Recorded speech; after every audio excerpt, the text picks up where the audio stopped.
J'ai l'usufruit d'une maison que j'ai mise en location.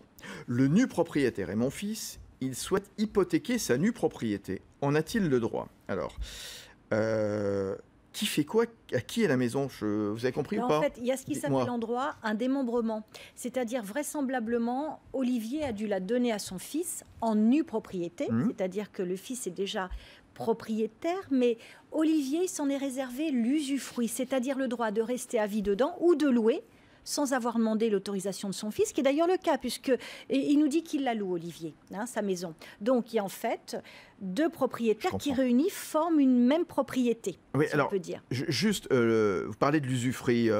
Comment ça fonctionne, l'usufruit? C'est quoi le principe? Eh bien, l'usufruit, en fait, c'est par essence un droit viager, c'est-à-dire ça s'éteint au décès de la personne, en ce sens que c'est pas transmissible.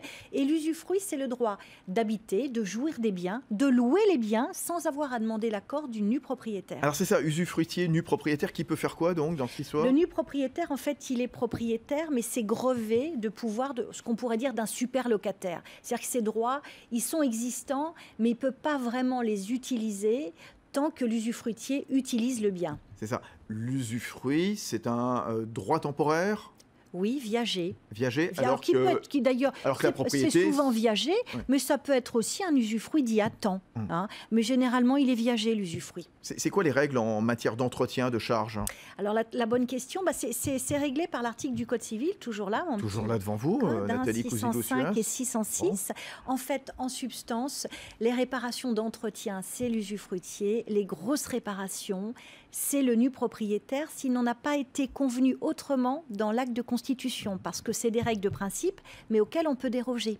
Alors, dans le cas présent, je reprends la question d'Olivier Amelouz, pourquoi le fils, par exemple, voudrait hypothéquer sa nue propriété, par exemple, je ne sais pas, emprunter, donner en garantie à la banque? Oui, c'est ça. Mais je ne suis pas sûre que la banque, elle y ait beaucoup intérêt, parce que, en fait, le fils d'Olivier, il a tout à fait le droit d'hypothéquer sa nue propriété, c'est prévu par le Code civil, mais en réalité, j'ai envie de vous dire, c'est un peu de poudre aux yeux pour la banque, parce que si le fils d'Olivier ne remplit pas ses obligations, la banque, elle ne pourra pas saisir le bien tant qu'il y aura l'usufruitier. Elle ne pourra saisir le bien. La saisie immobilière de la nue propriété, elle est possible ou elle n'est pas possible? Elle n'est pas possible.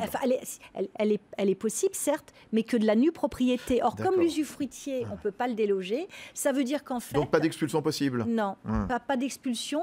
Et ils ne pourront saisir, le créancier ne pourra saisir la pleine propriété que, on dit, lors de la réunion de l'usufruit sur la tête du nu propriétaire, le rendant plein propriétaire. Bon, le mieux, ça serait peut-être pour lui de recourir à une caution bancaire, non? Oui, non? Mais en fait, je ne pense pas que la banque accepte, tout simplement, parce que ça ne va pas l'intéresser. Ils ont des juristes aussi, quand même, nos banquiers. BFM Business, le club du droit, passez-moi le notaire.